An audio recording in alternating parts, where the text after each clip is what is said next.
Hello friends, welcome to my channel truth of life with Akanksha. आज हम लोग देखेंगे the secret book of rules to change your life. आज हम ऐसी बात करने वाले हैं जिसे आपने अगर अपनी लाइफ में अप्लाई किया, अपनी लाइफ में अमल किया, तो बिलीव करिए आपकी लाइफ चेंज हो जाएगी, आपकी लाइफ स्टाइल चेंज हो जाएगी। क्योंकि सब कुछ आपके हाथ में रहता है कि अपनी लाइफ को कैसे जीना। अभी हम यहाँ पे यही बात करेंगे। ये पॉइंट्स पुट करने के पहले मैं आपको एक छोटी सी स्टोरी सुनाना चाहती हूँ उन लोगों के लिए जो लोग हैं ना सिर्फ भगवान पर डिपेंड रहते हैं या भगवान पर ट्रस्ट रखते हैं तो खुद कुछ नहीं करते हैं। कुछ इस टाइप की स्टोरी मैं आप लोगों के सामने पुट करना चाहती हूँ। बहुत छोटी सी स्टोरी है लेकिन इंटरेस्टिंग स्टोरी है। एक राजा रहता है और उसके पास 3 मंत्री रहते हैं। तीनों मंत्री वर्क करने में इक्वल रहते हैं, लेकिन राजा को कुछ स्पेशल मंत्री चाहिए रहता है जिसको वो अपना प्राइवेट मंत्री बना सके। तो वो तीनों मंत्री को एक टास्क देता है। वो बोलता है कि आप लोग तीनों ये बैग लेकर जाइए और मेरे लिए इसमें अच्छे अच्छे फल चुन के लाइए। जो यहाँ पहले पहुँचेगा वही रहेगा मेरा पर्सनल मंत्री। तीनों मंत्री थैले लेकर जाते हैं। पहला मंत्री मार्केट से, जंगल से, सब जगह से मिलाकर बहुत अच्छे, मीठे, स्वादिष्ट, एकदम फ्रेश तरीके के नए नए अच्छे फल चुनकर अपना थैला भरता है, भरने में बिजी रहता है वो। दूसरा मंत्री सोचता है महाराज कौन सा एक एक फल चख के देखने वाले हैं, तो वो कुछ सड़े फल, कुछ कैसे भी फल जो उसे मिलते हैं वो फटाफट फटाफट भरने की कोशिश करता है। तीसरा मंत्री बोलता है महाराज तो थैला भी नहीं खोल के देखने वाले हैं, तो वो नीचे घास फूस पत्तियां रख देता है और सिर्फ ऊपर की लेयर में कुछ फल रख देता है। और तीनों के तीनों आगे पीछे होकर पहुंचते हैं महाराज के पास। महाराज तीनों मंत्रियों का आने का वेट करते हैं और फिर महाराज कुछ भी बैग खोल कर नहीं देखता, बस एक ही हुक्म देता है अपने सिपाहियों को कि ये तीनों मंत्रियों को इनके थैले के साथ में जेल में डाल दो। और वो उनको कैद करा लेता है और वो मंत्रियों को बोलता है कि आप लोगों को 2 महीना जेल में रहना है और आपके पास जो है आपको वही खाना है और फिर अब मैं डिसाइड करूँगा कि मेरा पर्सनल मंत्री कौन बनेगा। 2 महीना कारावास में रहते हैं उन लोग। तो जिसका थैला पूरे फल से भरा रहता है और उसके फल बहुत अच्छे रहते हैं, वो चुन चुन के फल रखता है, तो उसे 2 महीने तक एटलीस्ट उतनी कमी नहीं होती है। वो बराबर ही अपने फल को खाते रहता है, जो कुछ अच्छे फल रहते हैं उसको सेव करके रखता है। दूसरा मंत्री जो रहता है, जो सड़े गले फल भी उसमें डाल देता है, उसके फल जल्दी ख़राब हो जाते हैं। और जो तीसरा मंत्री रहता है उसके पास तो खाने के लिए कुछ रहता ही नहीं है, वो घास फूस और पत्तियां भरता है और ऊपर की लेयर में फल भरता है। तो कैसे भी करके वो 10 दिन की ज़िंदगी तो बिता लेता है, उसके बाद में वो मर जाता है। फिर 2 महीने बाद जब निकलते हैं इन लोग, तो एक मंत्री तो मर गया, दूसरा मंत्री बहुत ज़्यादा बीमार और कमज़ोर हो जाता है और तीसरा मंत्री जो रहता है, यानी जो पहले नंबर का मंत्री था, वही एक हट्टा कट्टा पुष्ट रहता है वो दोनों मंत्रियों के कंपेयर में। तो राजा उसको अपना पर्सनल मंत्री चुन लेता है। तो ये स्टोरी से हमको ये मॉरल मिलता है कि ये स्टोरी हमारे लाइफ से ही कनेक्टेड है। ये जो फल थे एक्चुअल में वो हमारे कर्म थे और जो हमने 2 महीने का कारावास किया वो हमारा समय था। तो हमें समय पर जो चीज़ें मिलती है वो हमारे कर्म के अकॉर्डिंग मिलती है। आप जैसा कर्म करोगे आप वैसा फल पाओगे, ये कथ्य बिल्कुल सही है। अब हम लोग आगे देखेंगे कि हम लोग को कौन सी बातें हैं जो हमारी लाइफ चेंज कर सकती है। और लिटरली आप यकीन करिए, आप उन बातों को अपनी लाइफ में यूज़ करिए, अमल करिए, अप्लाई करिए, आपकी लाइफ डेफिनेटली चेंज होगी। And you will comments me on my comments box कि आपकी लाइफ में कुछ चेंजेस आया या नहीं आया। तो ये बातें जानने के पहले एक और चीज़ जानना है कि आपने देखा ही होगा कि कुछ रूल्स, जो टाइम टेबल्स होते हैं, रूल्स होते हैं, वही हमारी ज़िंदगी में हमारा साथ देते हैं।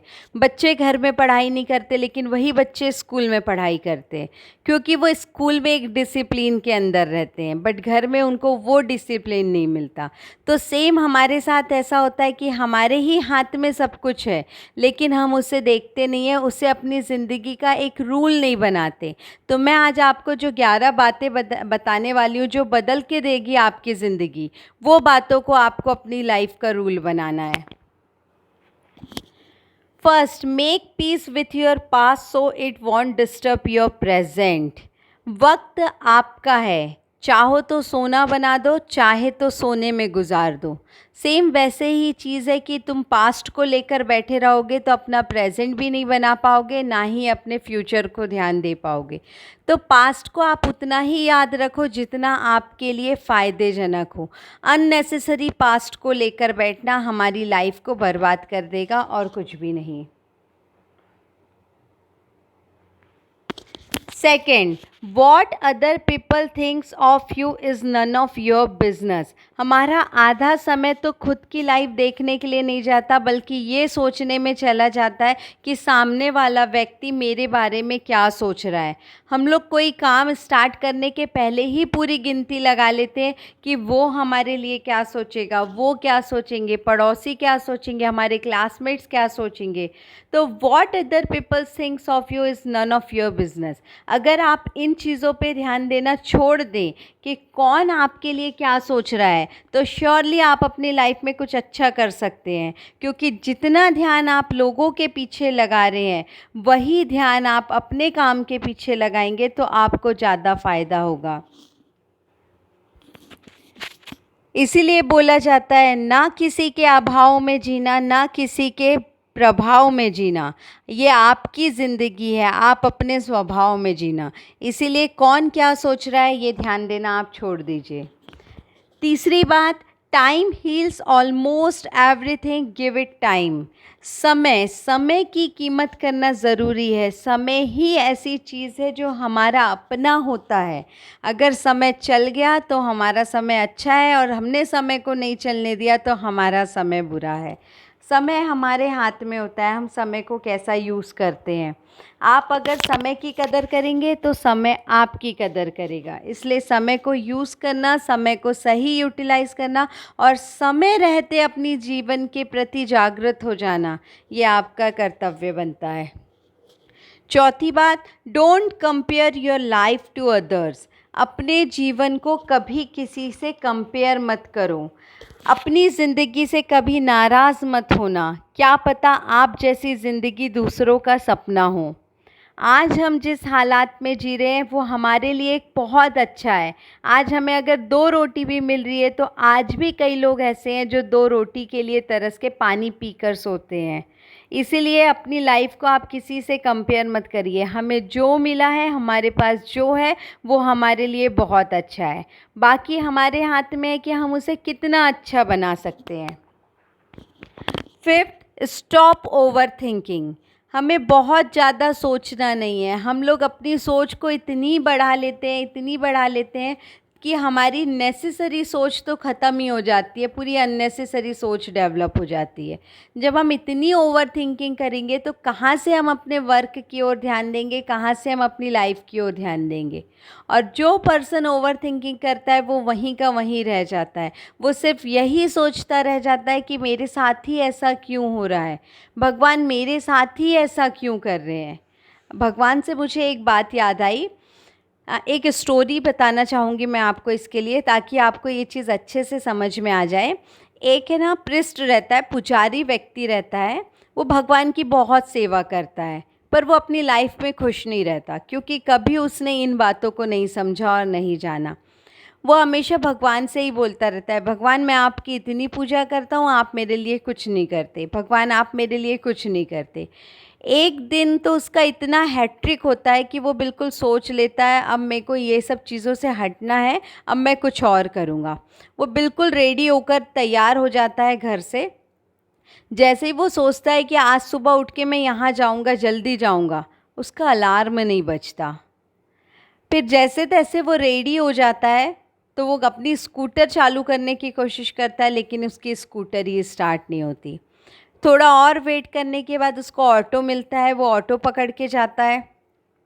ऑटो पकड़ के वो पहुंचता है और जाता है तो फिर पता चलता है कि ऑटो उसका ट्रैफिक में फंसा हुआ है।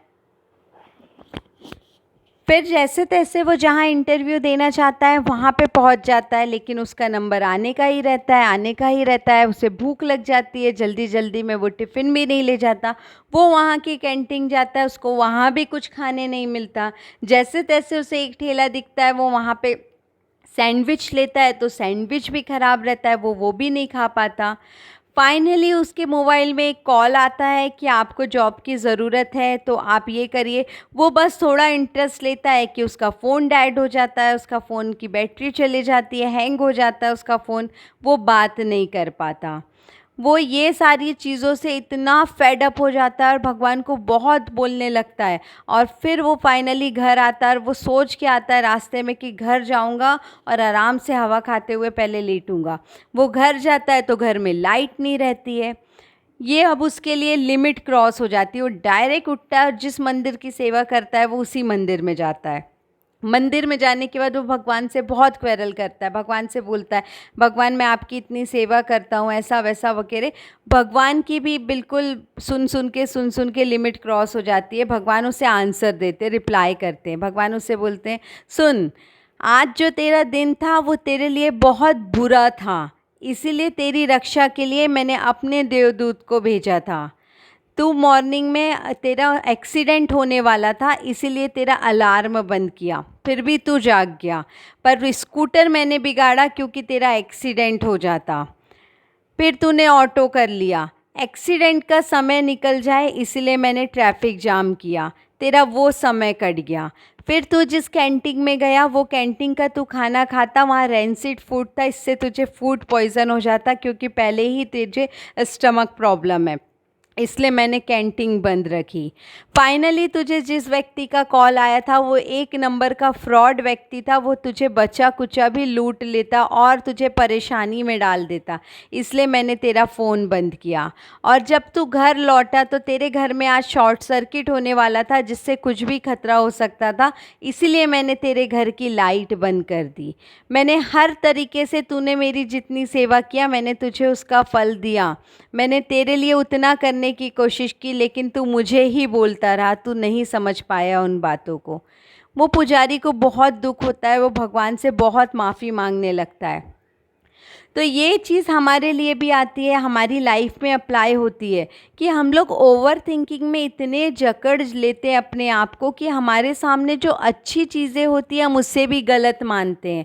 हम लोग सही चीज़ें और सही रास्ते को चुनने में असफल हो जाते हैं। हमें ओवर थिंकिंग पे कंट्रोल करना है। और अगर आप भगवान पे फेथ करते हैं तो आँख बंद करके भगवान पे विश्वास करिए और अपने अच्छे कर्म करते जाइए, आपको ज़रूर अच्छा फल मिलेगा। चलिए हम आगे बढ़ते हैं 6 पॉइंट पर। No one is in charge of your happiness except you. तुम्हारी खुशी का कारण कोई और नहीं, तुम खुद हो। तुम्हें कोई और नहीं खुश रख सकता, तुम खुद अपने आप को खुश रख सकते हो। ज़िंदगी की रेस में जो लोग आपको दौड़कर नहीं हरा पाते वही आपको तोड़कर हराने की कोशिश करते हैं। इसीलिए आप लोगों के तोड़ने से मत टूटिए, आप अपने जीवन को कैसे खुश रख सकते हैं आप ये सोचिए और आप हर एक चीज़ में खुशी ढूंढिए। श्योरली बोलती हूँ आपको कि आपकी ज़िंदगी खुशी में कन्वर्ट हो जाएगी। 7 point, be safe before spending. खर्च करने के पहले आप कितना बचा रहे हैं और कितना कमा रहे हैं इस चीज़ का अंदाज़ा लगा लीजिए, उसके बाद में खर्च करिए। हम लोग आज खर्चा बहुत कर लेते हैं, उतनी कमाई भी नहीं रहती, कल सिर पकड़ के रोते हैं कि हमने इतना खर्चा कर लिया जितना हमने कमाया ही नहीं। अपनी उम्र और अपने पैसों पर कभी घमंड नहीं करना, क्योंकि जो चीज़ें गिनी जा सकती है यकीनन ख़त्म हो जाती है। बस इस चीज़ को समझिए, आप जितना आप कमा रहे हैं उसमें से बचाने की कोशिश करिए। 8 point, avoid toxic relationship and toxic people from your life. अपने जीवन से कड़वे लोगों को हटा दीजिए। जो लोग आपके लिए टॉक्सिक है वो लोग आपको कभी आगे नहीं बढ़ने देंगे। वो हमेशा आपके इमोशंस के साथ खेलते ही जाएंगे, आपको पता भी नहीं चलेगा कि उन्होंने आपको कब पीछे कर दिया। इसीलिए टॉक्सिक लोगों से और टॉक्सिक रिलेशन से दूर रहिए। 9, if you don't go after what you want you will never have it. उम्मीद हमें कभी नहीं छोड़ना चाहिए और ना ही उम्मीद हमें कभी छोड़ कर जाती है, बस हम ही उसे छोड़ देते हैं। जब तक आप कोई चीज़ को पा नहीं लेते, अगर आप में वो चीज़ को पाने की चाहत है तो आप उसे पाकर रहोगे, बस आपकी चाहत और नीयत पॉजिटिव होनी चाहिए। तो जब तक आप उस चीज़ को नहीं पा लेते तब तक आप उसके लिए संघर्ष करते रहिए, उसके लिए लड़ते रहिए, श्योरली वो चीज़ आपको मिल जाएगी।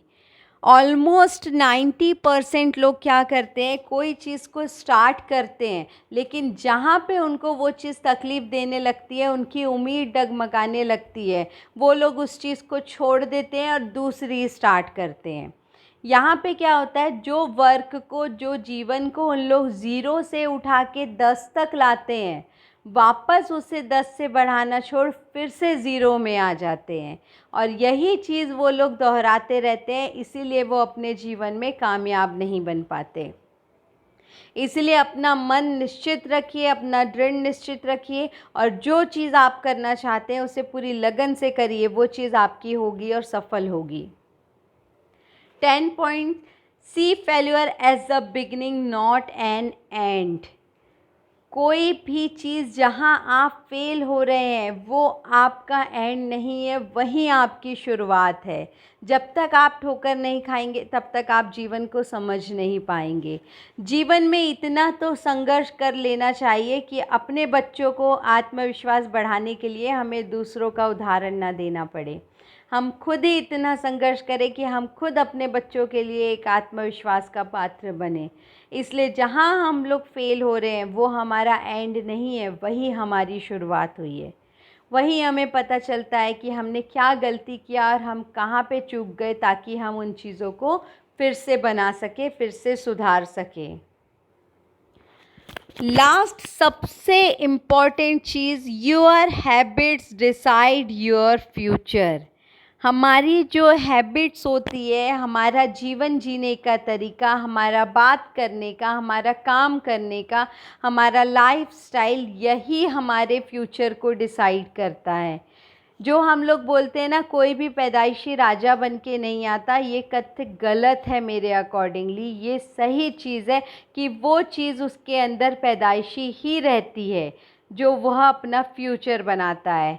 जो हमारी हैबिट रहती है वही हमारा फ्यूचर डिसाइड करती है।